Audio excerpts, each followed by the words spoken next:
विरोधी पक्षनेत्यासंदर्भात कुठल्याही हालचाली राज्य सरकारकडनं विधानसभा अध्यक्षांकडनं होताना पाहायला मिळतात? नाही, ते ढकलाढकली चालली आहे. सरकार म्हणते अध्यक्षांचा अधिकार, अध्यक्ष म्हणतात घेऊ निर्णय, अजून काही ठरलेलं नाही. कधी कधी ऑफिशियल बोलतात की आम्ही दिल्लीवरून होतोय. हे सगळं वेळ काढूपण आहे. त्यांना विरोधी पक्षनेता निवडायचंच नाही अशी एकूण त्यांची भूमिका दिसते आहे. आता वरच्या हाऊसमध्ये तर तशी कुठलीच अट नाही, तो निवड करायला पाहिजे. विधान परिषदेमध्ये काय अट आहे, कुठली अट आहे? हे इथे अट घालतायत, इथे अशी कुठलीही अट नाही आहे. हे खोटारडेपणा आहे सगळा. हा अत्यंत बनवाबनवीचा खेळ आहे आणि ज्यांना करायचं असेल तर ते लगेच करू शकतात, कुठेच अडचण नाही. पण विधान परिषदेची जागा रिक्त असून आता हे अधिवेशन गेलं दोन्ही विरोधी पक्षनेत्याशिवाय, तिथे तर कुठेच अडचण नाही. आमची संख्याबळ आहे, आमच्याकडे सफिशियंट तिकडे सदस्य आहेत. पण रिक्त ठेवून अधिवेशन चालवणं हे मला वाटतं की या सरकारची भूमिका लोकशाहीला विश्वास नसणं किंवा विरोधकांना विरोधक असूच नाहीत आणि मस्तीमध्ये सरकार आम्ही चालवू आणि काम रेटून नेऊ, आमच्यावर कोणाला अंकुशच नको आहे, ही राजेशाही पद्धत आता आपल्या राज्यामध्ये दिसते.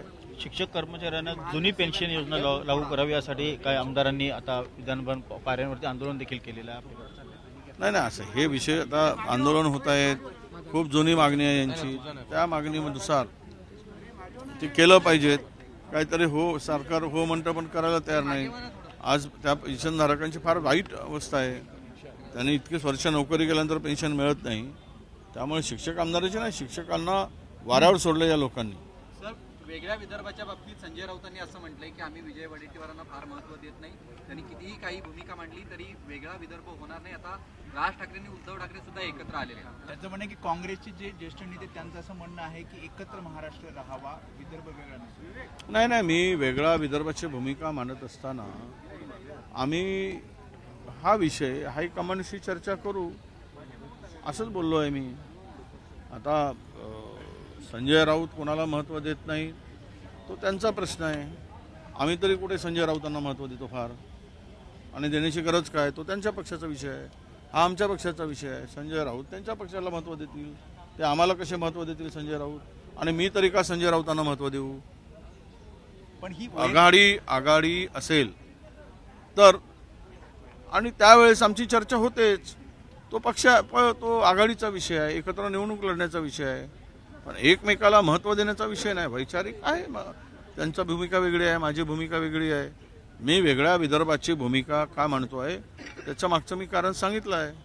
त्यामुळे विदर्भाला मुख्यमंत्री म्हणाला म्हणजे आलबेला असं नाही.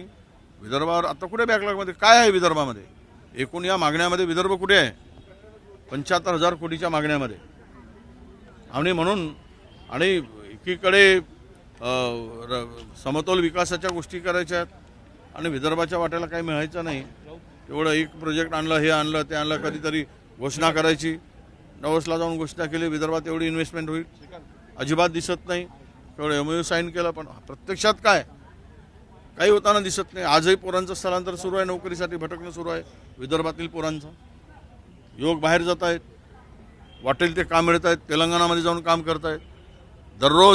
दर वर्षाला या 3-4 जिल्ह्यातील केवळ मिरची तोडायसाठी जाणारा जो मजूर आहे तो या 3-4 जिल्ह्यामधून लाखभर मजूर आंध्रामध्ये जातो, तेलंगणामध्ये जातो. काय दिवे लावलेत 11 वर्षाच्या कारकिर्दीमध्ये. त्यामुळं त्यांना माहीत नाही आमच्या संजय भाऊ राऊतला की विदर्भाची काय व्यथा आहे ती. सर, पालघरमध्ये एक मोठं रॅकेट समोर येते. लहान मुलींना 14-15 वर्षीय मुलींना विकण्याचं रॅकेट समोर आले. भयंकर धक्कादायक बातमी समोर आली जी24 तास. नाही, ते आम्ही विषय घेतोय. माझ्याकडे सगळी माहिती आत्ता उपलब्ध झालेली आहे. ते रॅकेट कशा पद्धतीनं काम करत आहे, कशा पद्धतीनं मधातला एजंट ट्रायबलमधून म्हणजे बेरोजगार पोरांना कसं पकडून त्यांना दलाल केलं जात आहे, आणि यातून त्या छोट्या कोड्या बालिकेंना लग्नाचं आमिष दाखवलं जातं. मग ते मुलगा झाला तर ठेवतात, मुलगी झाली तर पुन्हा हाकलून देतात, आणि शोषणासाठी त्याचा वापर केला जातो. आणि त्याबरोबर कोळ्या बालिकांची विक्री हे एक मोठं रॅकेट. म्हणजे आदिवासीमध्ये इतक्या वर्षानंतर आता फार गोष्टी मोठ्या ते आम्ही असं म्हणतो की पुड्या सोडल्यात. काय निघालं त्या पुडीमध्ये? या सरकारच्या. आजही आदिवासी मुलींना आदिवासी पाड्यावर यवतमाळ जिल्ह्यामध्ये जी परिस्थिती निर्माण झाली, छोट्या छोट्या बालिका गर्भवती सापडल्या. कशासाठी? तर त्यांच्या वेशभूषेला लागणाऱ्या छोट्या मोठ्या कारणासाठी. आणि ह्यासाठी जर आज तरुणींचं आदिवासी मुलींचं शोषण होत असेल, हे धक्कादायक बाब आहे, प्रचंड धक्कादायक आहे, वेदनादायी आहे. आणि सरकारला थोडी जरी या संदर्भात एवढी मोठी घटनेच्या संदर्भात माहिती असेल तर एक उच्चस्तरीय चौकशी करा आणि लगेच कोण कोण दलाल आहेत हुडकून काढा. काही दलालांना पकडलं गेलं, त्यानंतर ते सुटतात जमानतीवर. कायद्यामध्ये दुरुस्ती करा. पण कोळ्या मुलींचा हा असला घाणेरडा जो व्यवहार चाललेला आहे त्यावर कडक उपाययोजना केली पाहिजे. सर, 5 प्रकरणामध्ये अजितदादा म्हणतात का अधिकाऱ्यांची चुकी आहे सर? शेवटचं अधिकाऱ्यांचीच चुकी आहे, बरोबर आहे.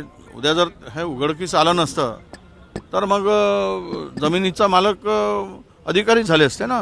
म्हणजे हे उघडकीस जर आले नसते प्रकरण, मुंडवा प्रकरण, तर मग जमिनीचे मालक उद्या ही जमीन ज्यांनी घेतली ती जमीन अधिकाऱ्यांच्याच नावाने करून दिली असती.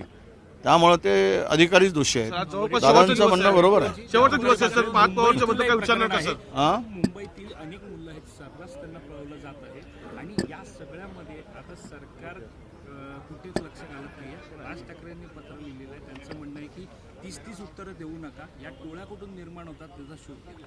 मुंबईतल्या मुली, मुंबईतल्या मुली असतील, मुलं असतील, दररोज पळून बेपत्ता होण्याचं प्रमाण वाढलेलं आहे. अरे राज्यामध्ये तर 2,56,000 महिला आणि तरुणी अत्यापायी गायब आहेत. हे सांगतात की आमचं शोधण्याचं, आम्ही शोधून काढलेल्या किमान 80% सापडले आहेत, आम्ही शोधले आहेत. हे सगळे बोगस आकडेवारी देतात. कुठलीच मुली अजूनही त्या ठिकाणी मिळत नाही आहे आणि हे रॅकेट आहे. या संदर्भात सरकारला काय देणं घेणं आहे?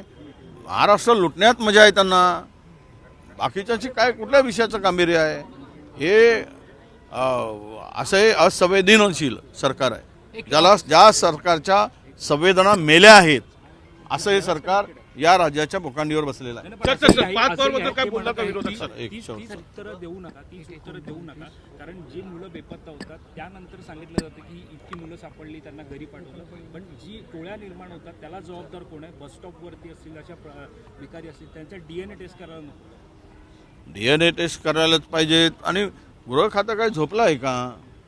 काय करतंय गृह खातं? गृह खात्याची जबाबदारी नाही. हे रॅकेट शोधून काढण्याचे त्यांच्याकडे स्वतंत्र यंत्रणा आहे. अशा प्रकारांच्यावर लक्ष केंद्रित करायसाठी राज्यांनी स्वतंत्र यंत्रणा राबवली पाहिजेत.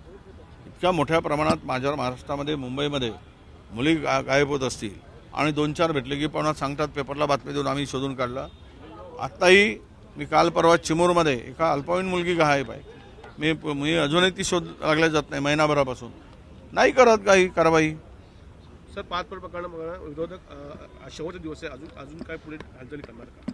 हे बघा, असं आहे, एक तर ह्या सरकारची मानसिकता मुख्यमंत्र्यांनी बोलून दाखवली पार्थ पवारांच्या संदर्भात, आणि त्यामध्ये पुन्हा उपमुख्यमंत्र्यांनी बोलून दाखवली. दोषी कोण? या सरकारची मानसिकता आहे का कारवाई करायची? आम्हाला कोर्टातच जावं लागेल आणि कोर्टातूनच ही बाब सोडवावी लागेल. राहिला विषय आजचा, आता अंतिम आठवड्याच्या ठरावामध्ये जमिनींचे विषय आहेत. आज आहे चर्चा ढकलत आहेत ना. 10-10, 20-20, 25-50, 50-50 लक्षवेधीमुळे वेळ जातोय सभागृहाचा. आणि ज्या बेसिक मुद्द्यावर चर्चा व्हायला पाहिजेत, आमच्या विरोधकांच्या प्रस्तावावर चर्चा झाली नाही. आता अंतिम आठवड्यावर कधी चर्चा होईल? आजही पुन्हा 15-20 लक्षवेधी लावले आहेत. मग रात्री 8 वाजता 9 वाजता चर्चेला सुरुवात होते आणि त्यामध्ये कोणी ऐकायला तयार नाही. हे सगळं काही घाबरून, हे प्लॅनिंग करूनच सुनियोजितपणे हा कारभार पुढे ढकलण्याचा कार्यवाही.